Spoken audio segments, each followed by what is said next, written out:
What's up YouTube worlds, Ace Relay here. In this video I'm going to show you a card trick that's sure to amaze your friends and family, and it's pretty easy to learn. So let's get to it. Just hit a button, Morty, give me a beat. Oh man, okay,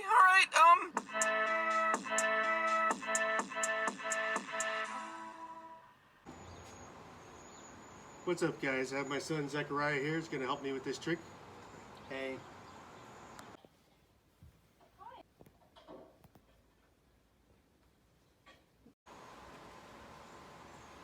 Okay Zach, mix the cards however you want.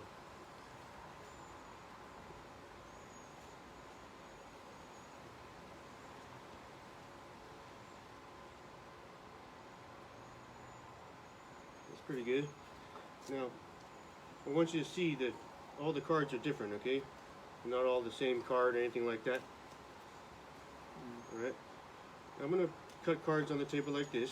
Whatever you want, whenever you feel like, just say stop. So. Right there? Yep. Alright, take a look at that card. Show the camera, I won't look.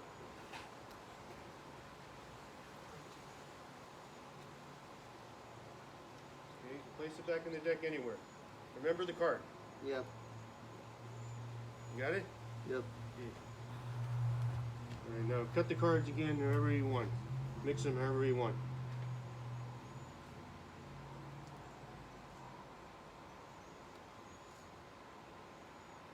That's pretty good.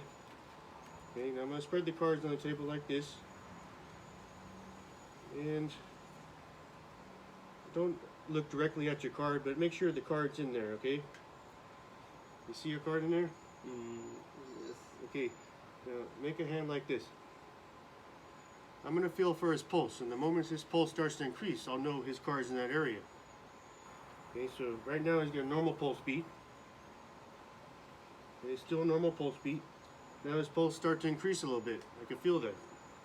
Now his pulse went back to normal pulse beat again. So I have a feeling this card is not any of these cards.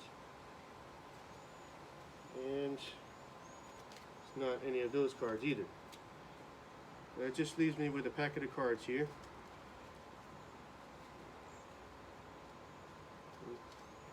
Alright, Zach, point to two piles. Any two you want. This. Those two? Yep. You sure? You can change your mind if you like, or you can keep it. No. Which one? Keep him. Okay, we'll use those. Alright, point to one more pile. That one? Yep. We don't need those. Okay. Smack down on top of that. Again. Go again. Oh. Now, Zach, remember, you cut the cards any way you wanted to. Okay? You could have said stop anytime, and you put the card back in the deck anywhere, so it's mixed in. No way I could know what your card. What was the name of your card? Red heart or red diamond. Yep. Six of diamonds. I got it. You enjoyed that, guys? This is the explanation for the pulse beat card trick. This card trick requires card force, and you can use any card force that's comfortable for you. I prefer to use the cut down card force most time. So the trick starts out, you have the spectator shuffle the cards, you cut them, whatever they want. You take the cards back, spread them on the table, and you say, I want you to see all the cards are different. Not all the same card. And as you're doing that, you peek at the top card. In this case, it's the five of diamonds. And what you're going to do is, your right hand comes over the top, you pick up about half the cards with your first finger and place them in your left hand like this. The right hand packet goes on top and you square the cards up. Now, what you're going to do is you're going to hold a little finger break in the back there. When you place the card, the right hand's packet on top, your little finger just holds a break right there, but from the front they can't tell. It's like that. So now you tell them just what you're doing. You place small packets of cards on the table just like this, whenever you want, whenever you feel like, just say stop. And they usually say stop right at this moment. 9 times out of 10, they're going to say stop right at this moment. 9 times out of 10. Now, if it's at 1 time out of 10 where they don't say stop, you just move on to a different trick that requires you to control the person's card to the top of the deck or the bottom of the deck. But most of the time they're going to say stop right at that moment because you've already cut majority of the cards on the table. By the time you tell them to say stop, there's only a little packet of cards left. So they usually say stop right there. The other card force, that's just the riffle down force.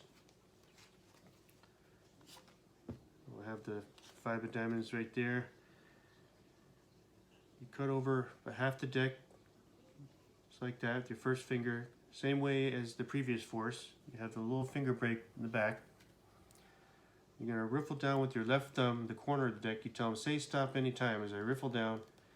And they say stop. And when they say stop, you're going to act as if you place your right finger and cut at that point they said stop. But actually, you're going to pick up right at the break with your right thumb like this. I show you what it looks like in real speed. I'm going to riffle down the deck like this. Just say stop anytime. Stop right there. Okay. That's their card there. Okay, so at this point of the trick, they mix the cards because they place the card after they looked at it. They remember it. They place it back in the deck anywhere and mix them up. Doesn't matter. Spread the cards on the table. And you tell them, I want you to look and see if your card's still in the deck. Try not to look directly at your card, but make sure your card's in there. And as you're doing that, you're looking for the forced card. You can see it's right here. So at this point, you tell them to make a hand like this. And you're going to feel for their pulse. And the moment their pulse starts to increase, you'll know the card's in that area. At this point, it's acting. You feel their pulse. I like to start on the far end. If their selection is in this area, I like to start on the far end. And you go across slowly like this. And you say, right now is normal pulse beat. Still normal pulse beat. And as you're approaching their card, you say, I feel your pulse starting to increase a bit. And you pass their card, you say, now their pulse went back to normal pulse beat again. So I have a feeling that their card is not any of these cards. And you take a small packet of cards from the other end of their selection and say, I have a feeling their card's not in any of these either. So now you pick up the rest of the card and you thumb through and you go for the selected card, and what you're going to do is you're going to separate right with their cards so you have their forced card on the top packet of cards in your hand, and you place that packet on the table. You take another packet of cards, place it here, another here, so you have about 4 piles. So you remember where the forced card is right here. Now what we're going to do is called Magician's Choice. If the person says, I want these 2 packet, you tell them point to any 2 piles. So if they say, they point to these 2 piles here, you say, okay, we'll keep those, we don't need these, and you move these, you discard these. If they say, they point to these 2 here, you're going to say, we don't need those. You want to make sure their selected pile stays on the table, the very last pile. Let's see, if they say, we want these 2 piles, you say, we don't need those, we'll get rid of those. That leaves you with 2 piles left. Now if they say, you can point to 1 pile. If they say this one here, you say we don't need those, put them aside. If they point to this packet, the one with their selected, then you say, okay, we'll keep that one, we don't need this. Magician's Choice, you want to end up with the packet, their card. So at this point, you make a hand like this, place the packet in there, and you tell them smack down on that card. You want to make sure to apply a good amount of pressure on that top card. You don't want their selected card to go flying off with the others. You tell them smack down on that, and you make sure usually about the third smack that the cards fly out except for their selected card. And at this point you remind them you shuffle the card any way you wanted, cut the cards, you selected the card, could have said stop anytime, let's place cards down. You have the card, you remembered it, and what was the name of your card? Let's see, your card, and that's the one. And I'll tell you, this card trick is impressed for years now, and I really enjoy doing it. I hope you enjoyed it. Well, you can tell by the way I use my